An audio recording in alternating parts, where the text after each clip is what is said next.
Olá! Está começando mais um Bolacha Pedagógica!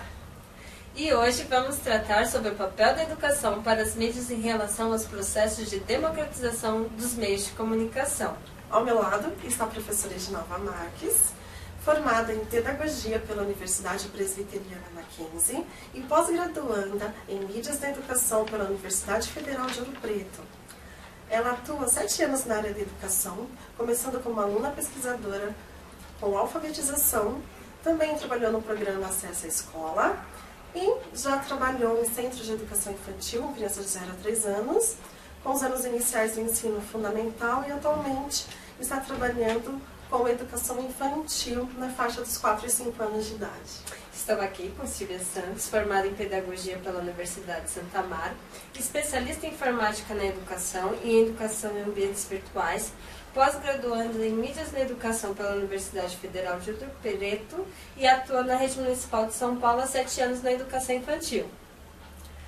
E, para iniciar nossa conversa, antes de começar a falar da democratização da mídia, vamos entender o que está acontecendo com a mídia atualmente. Para isso, vamos falar sobre 2 conceitos. Vamos conhecer eles? A regulação e a regulamentação? Para a democratização da mídia, é necessário 2 processos.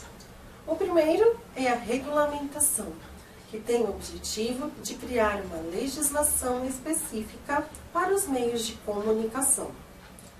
A segunda é a regulação, que teria o papel de fiscalizar a aplicação dessas leis de comunicação. Edinalva, diante deste cenário, como você analisa a situação?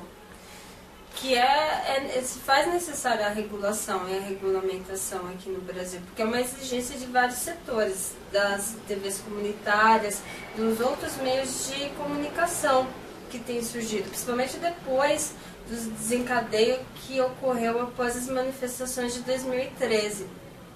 A gente sente também que é uma forma de acabar com a oligarquia e com o monopólio também das grandes emissoras, das grandes potências, como o caso da Argentina, com o Clarim, que de 10 concessões que tem no país, existe 6 que era desta empresa, que teve que acabar se desfazendo para que atendesse a lei do audiovisual instituída pela Cristina Kirchner, que foi uma das grandes revoluções que esteve bem próximo do Brasil, ou seja, não é uma coisa, uma ideia de Europa, não é uma coisa tão distante.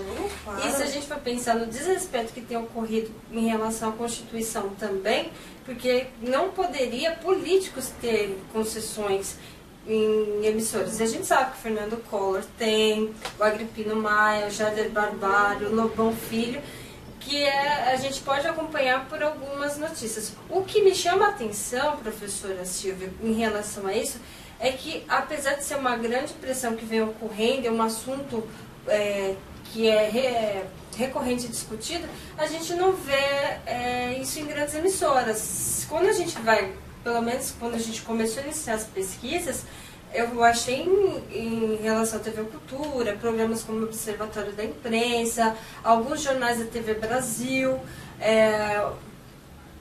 de pouca circulação. Você não vê isso discutido de uma maneira mais abrangente, assim. Mas essa discussão, professora Edinalva, não é nova.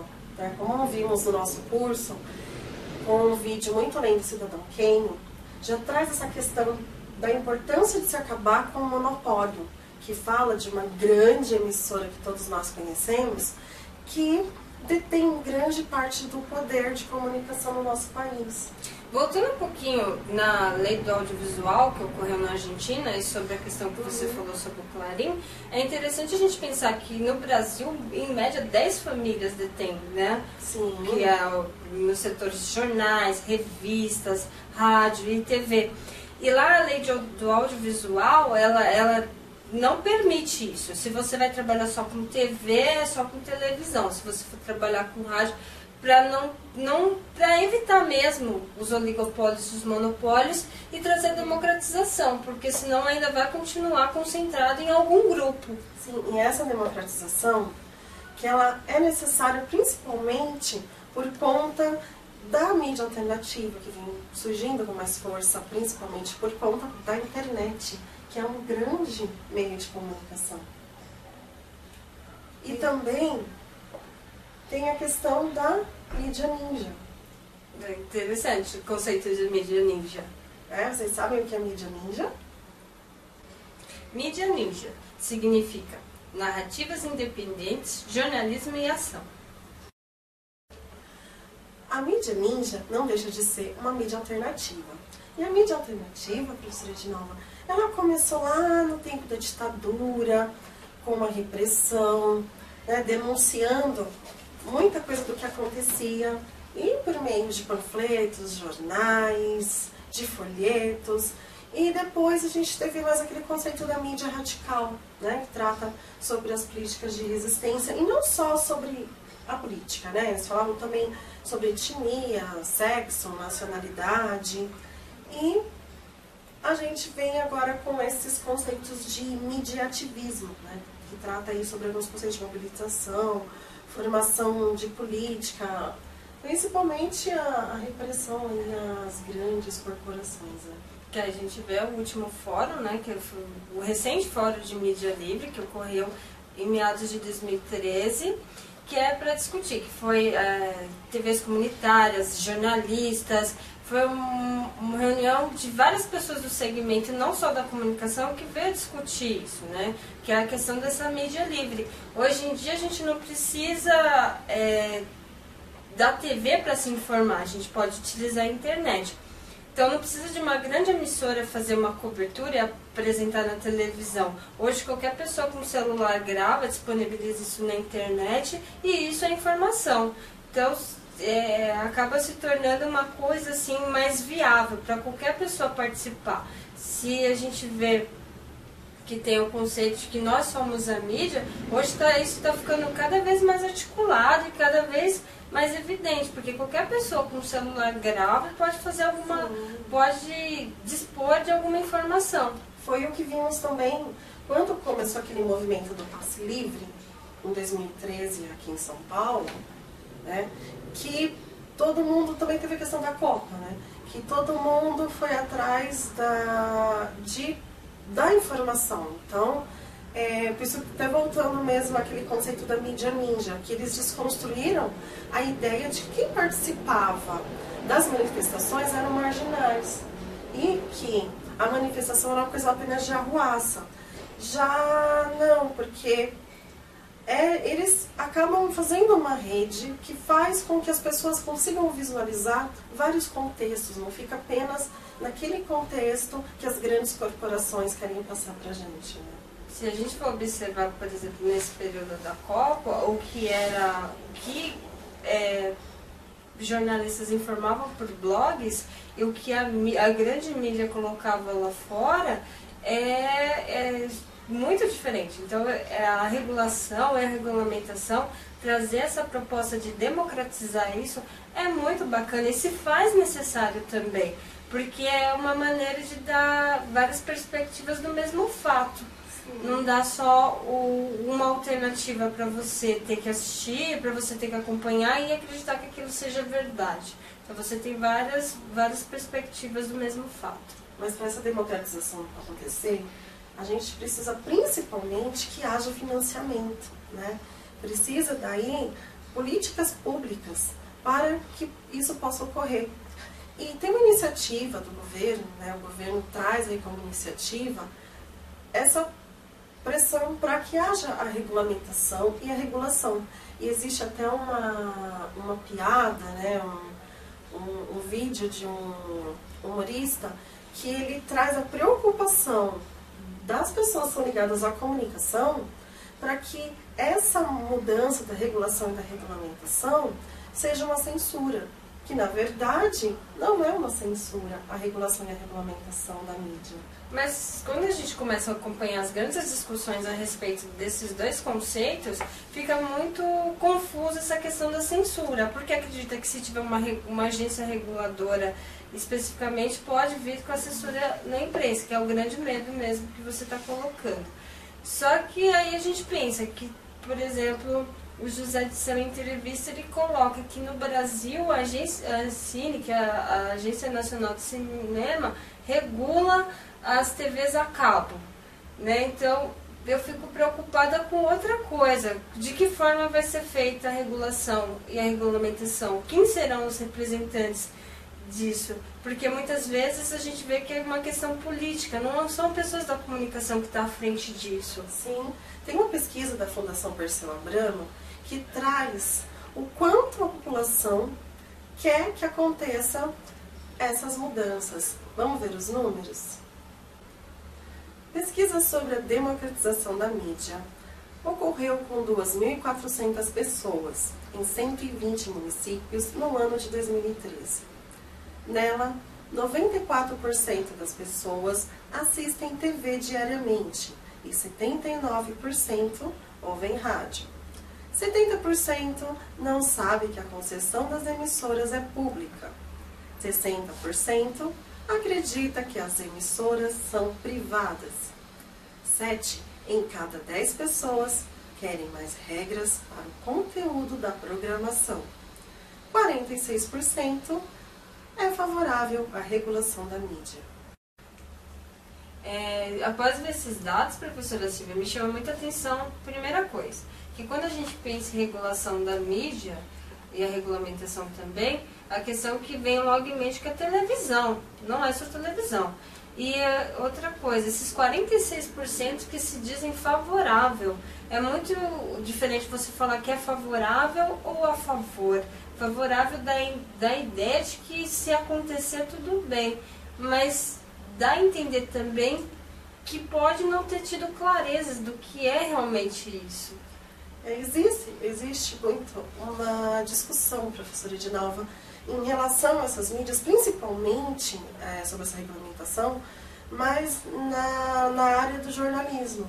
Então, pessoas ligadas à área da comunicação estão discutindo muito isso realmente. Mas as pessoas ligadas à área da educação, principalmente na nossa região, eu não tenho sentido que essa discussão é forte aqui na área da educação. Principalmente para nós que participamos de formações de conteúdo multimídia. Então, formações na área de TV, formação na área de rádio, formação na área de imprensa, principalmente, eu não sinto que essa discussão seja tão forte. Na verdade, eu não sinto. Eu estou achando ela muito sutil até, por uma questão que dizem que vai ocorrer no segundo mandato da nossa atual presidente, assim, que é prioridade do governo dela, aliás, uma das prioridades. E eu também não sinto isso, eu não consigo sentir na população esse entendimento do que é. Mas o mais interessante ainda é que essa fundação que fez essa pesquisa, ela é ligada a um partido, né? E é um partido que está apoiando essa mudança, né? E que, principalmente, que não fala que não é uma censura, que é grande preocupação na área da comunicação.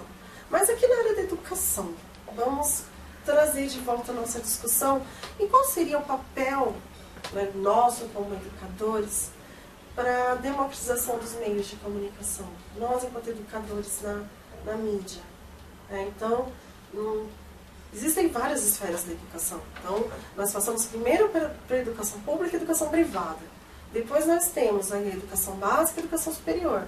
Dentro da educação básica, nós já temos aí mais 3 etapas, que é a educação infantil, fundamental e média. Então, qual é o nosso papel enquanto educador aí para essa formação em relação à democratização dos meios de comunicação? Porque justamente que você coloca isso, né? Eu acredito que cada um dos setores deve ter um entendimento disso de acordo com cada nível. Desde a educação infantil dá para abordar, claro que a gente não pode trabalhar com as crianças de uma maneira mais clara, mas a gente tem um outro artifício também, que a gente trabalha com a criança e com a família, que é a comunidade escolar. O nosso papel é de extrema importância nesse momento de discussão, de levar, já que nós mesmos estamos concordando de que nós não estamos sentindo que isso está ocorrendo, que essa clareza do que é e de que ela está aí, que ela vai acontecer. Você como professora de educação infantil, né, ali com crianças de 4 a 5 anos, que é a mesma faixa etária que eu trabalho, como a gente pode trabalhar isso? Dá para trabalhar isso, ao seu ver, com as crianças? Eu acredito que sim. Com as famílias? Com certeza. Eu acho que o nosso maior aliado nesse momento é as famílias. Porque a mídia, ela compete a todo mundo. Todos nós estamos desenvolvidos de certa forma com a mídia, independente de qual seja o veículo utilizado para que a gente acompanhe, a gente está dentro disso. E as crianças, elas estão ligadas a isso também. Se a gente for ver, por exemplo, discussões anteriores sobre classificação indicativa, quem era o maior objeto, quem era o maior sujeito à análise do material, eram as crianças. São as crianças. Então, eu acredito sim que tem que trabalhar na educação infantil, tem que colocar as crianças para entender os conceitos, não de maneira orgânica, de uma maneira mais teórica, mas que eles entendam. Por exemplo, por que determinado desenho tem tais coisas. Então, se a gente levar eles a refletirem por que eles assistem, que eu acredito que vai fazer com que eles, desde pequeno, criem esses questionamentos e levem para a vida. Que é uma coisa que a gente pensa nos 10 meios, dos materiais que a gente tem no nosso curso, que é do Chomsky, das 10 manobras da mídia, para não ter adultos que não reflitam sobre o que está acontecendo, que caiam, por exemplo, em manobra da distração, que a gente, lendo aquele texto, fazendo análise, a gente percebe claramente em coisas, por exemplo, aqui em São Paulo, que a gente está tendo a crise d'água, como é colocado que isso vai passar, que vai virar chuvas, mas é que é um problema que está instaurado há muito tempo e a gente está se acostumando com isso. E as nossas crianças levam isso. Então, da mesma maneira que a gente ensina a não jogar papel no chão e a gente vê eles perpetuando tal comportamento, tentar levar eles a questionar. Por exemplo, nós que trabalhamos esse ano com imprensa jovem, Mirim, onde a gente coloca as nossas crianças para trabalhar com essa mídia alternativa, utilizando celulares, recursos acessíveis, para fazer com que eles façam matéria jornalística, já fazem deles participantes disso. E a única coisa que eu ainda acredito que não dá para a gente visualizar, porque eles são muito pequenininhos ainda, é de que maneira que eles encaram isso. Mas eu acredito que é uma sementinha que a gente planta para o futuro. Com a galera do fundamental dá para pegar outros conceitos também, porque eles assistem televisão. A gente cria conceitos desde criança, hipóteses. Então, assim, professora Silvia, você acredita que tem como trabalhar como companheira também militante na educação infantil? Vou pegar um exemplo do ensino fundamental, né? Aqui em São Paulo hoje nós temos os trabalhos de conclusão, que são chamados os TCAs, que é um trabalho colaborativo de autoria. Então, para se formar no ensino fundamental, eles têm que ser autores, né, de algo que seja interessante para a comunidade. Então, eles são a mídia ninja de hoje, né? Então, esse trabalho com a mídia ninja. E como você disse, com a educação infantil, dá para fazer também. Mas, claro, o nosso ponto de reflexão tem que ser as famílias. Então, é chegar na família, né? Então, trazer esse questionamento para os pais, como você disse, sobre a classificação indicativa, né? A gente pode também trabalhar principalmente com uma coisa muito importante, que é a mídia publicitária, né? O quanto a mídia publicitária ela atinge as crianças, até porque existem várias leis que hoje regulam essa mídia publicitária infantil, como podemos ver em vários vídeos. Acredito que você deve conhecer algum. Dois documentários que são muito bacanas para a gente analisar isso. Criança Alma do Negócio, e aí tem dos mesmos produtores, que é o Muito Além do Peso. E os dois trabalham com essa questão da mídia publicitária e a questão das crianças. E aí me chamou muita atenção uma fala do Ives Delatay, que é o especialista, e ele fala sobre essa questão de quanto a mídia coloca ideias na criança de tal forma que adianta o processo de maturidade dela, só que não adianta, né? Continua permanecendo imatura. E aí, professora Silvia, me vem uma outra questão, né? Que eles deixam bem claro que é colocado os personagens infantis para poder chamar a atenção das crianças. Mas aí me vem mais uma manobra do Chomsky, que é a questão da infantilização, né? Sim, sim. Aí me vem a questão, adultizar a criança ou infantilizar o adulto? Porque tem gente que não tem criança e você vê que compra essas ideias. E nesse mesmo documentário eles colocam assim que em certos países, como Holanda, Noruega, enfim, outros países ditos de primeiro mundo, que eles proíbem, porque eles acreditam que isso é uma agressão, né? E aí, eu estava assistindo esses dias um programa em um determinado canal a cabo que passa desenhos infantis, e aí você percebe 3 minutos, 10 comerciais de 30 segundos que vendem ideias para essas crianças o tempo todo. Compra, tenha, consuma. Então, essa questão dos pais, da gente poder trabalhar com os pais, a questão da classificação indicativa, para eles poderem analisar que tipo de programa que os filhos deles estão vendo e que tipo de comportamento ser gerado neles. Né? Porque os pais não têm muita clareza disso. A gente percebe isso no dia a dia em conversas, assim, quando a gente fala, seu filho está muito agressivo, ele está aprendendo na escola. Será que é na escola mesmo? E a gente vê que a escola é o ponto central que chega tudo isso, é a grande porta para essas coisas. As modas que aparecem na novela, vai aparecer na sala de aula, gírias, ditados, bordões, vai aparecer na escola. Principalmente porque essa faixa etária que a gente trabalha, de 4 e 5 anos, é uma faixa que eles absorvem muita informação. Então tudo chega muito fácil para eles. Eles conseguem já abstrair muita coisa.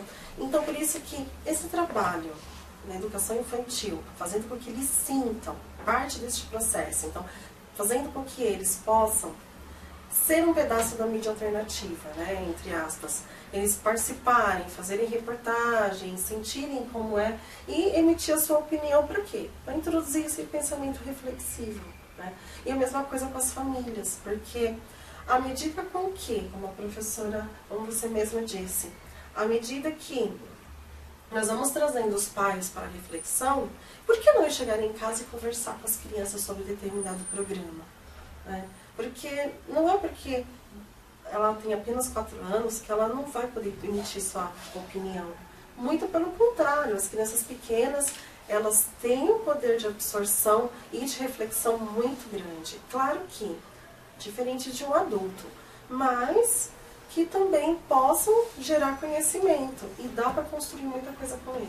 Porque não adianta, professora Silvia, por exemplo, não a gente passar em branco com essa questão agora de que a tecnologia está tão... não tem como fugir disso. As crianças, eles já nascem, os nativos digitais, eles vão fazer parte disso, porque eles querem criar vídeo, eles querem emitir opinião. Então, trabalhar isso desde pequeno, não vai precisar, por exemplo, ele passar em branco durante todo o processo dele, e aí quando ele estiver lá com os 15, 16, 17 anos, aí é que você tem que estudar para passar no vestibular, aí é que você tem que criar o pensamento crítico, aí é que você tem que criar o pensamento reflexivo, e é o que acontece. Acontece que não acontece. Sim. E o nosso papel, acredito eu, professora Edinalva, que é ser o mediador de todas essas reflexões, de todas essas aprendizagens. Então, quando trazemos essa discussão para a escola, envolvendo as famílias, envolvendo as crianças, e por que não envolver os nossos colegas? Né? Por que não buscar a nossa formação também? Uma coisa que os materiais do curso proporcionou para a gente. Parar e pensar qual é o meu papel diante deste processo. Eu, como educadora na educação infantil.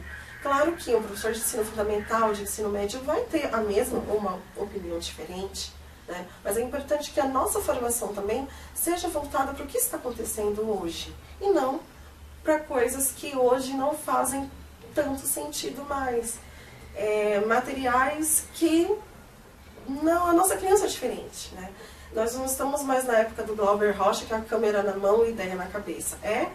O celular está na mão, aconteceu, registrei. E aí o que a gente percebe também é que tem muitos jovens que querem colocar sua opinião, não sabe como, coloca de qualquer jeito, e isso vai causando outras coisas que não são resolvidas, e é muito importante, porque a democratização das mídias, ela vai ocorrer independente disso, porque se hoje é tão fácil a gente, por exemplo, nesse programa que a gente está fazendo, com esse intuito, poder propagar as nossas ideias, imagina os adolescentes hoje que são destemidos, que para eles o importante é eu colocar a minha ideia. Né? Então, é importante as famílias terem clareza. Tem muita família que nem sabe que o filho usa o celular, não sabe que o filho tem um blog. Então, assim, passar por isso despercebido, e não é por maldade, às vezes é por falta de conhecimento. Concordo com a sua fala que a gente tem que trazer os nossos colegas também, porque muitas vezes a gente senta para conversar com o próprio colega e ele não sabe do que está acontecendo, sendo ele peça-chave para isso. Então esse foi um pouco da nossa... É um pouquinho do que refletimos, do que pensamos, do que estudamos. E acaba por aqui mais um programa do... Bolacha Pedagógica. Até mais. Está servido? Atualmente pós-graduando em Mídias na Educação pela Universidade Federal de Ouro Preto, atua na Rede Municipal de São Paulo. Pelo currículo inteiro, pelo menos. Estou cortando SOS. Nossa, estou me sentindo muito burra agora. Tem uma faculdade só, tá? Estou aqui com Silvia Santos, formada Olá, estou aqui com Silvia Santos, formada em Pedagogia pela Universidade de Santo Amaro, especialista em Informática na Educação e em Educação em Ambientes Virtuais pela Universidade Federal Cruzeiro do Sul e atua... Universidade Cruzeiro do Sul, você falou federal. Você vai ter que ler mesmo, vai, sem disfarçar. E hoje vamos tratar sobre o papel de educação para as mídias de comunicação. Eu errei o texto, porque é muito grande. E para esta conversa está ao meu lado a professora Nalva Marques. Perdão. Né? Aí agora eu não sei, eu me perdi. O combinado não era esse. Não tá desse. Eu sou forte. Eu sou forte. Eu perdi minha coisa de cabelo.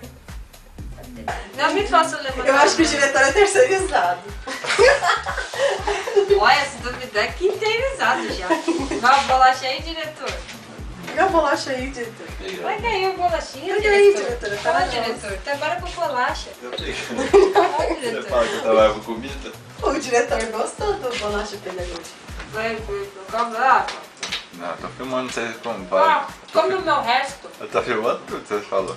Não foi mal, come o meu resto. Não, quero não. Mas é legal essa parte da bolacha. Quer comer o resto? Não, Um pedacinho, diretor. não quero não. Vai sair só a voz do diretor. Quer, Já diretor? posso ali. Não. Diretor, dá pra gravar? Tem que me dar a câmera aí. Bolacha pedagógica, informação rápida, acessível e que alimenta. Até mais.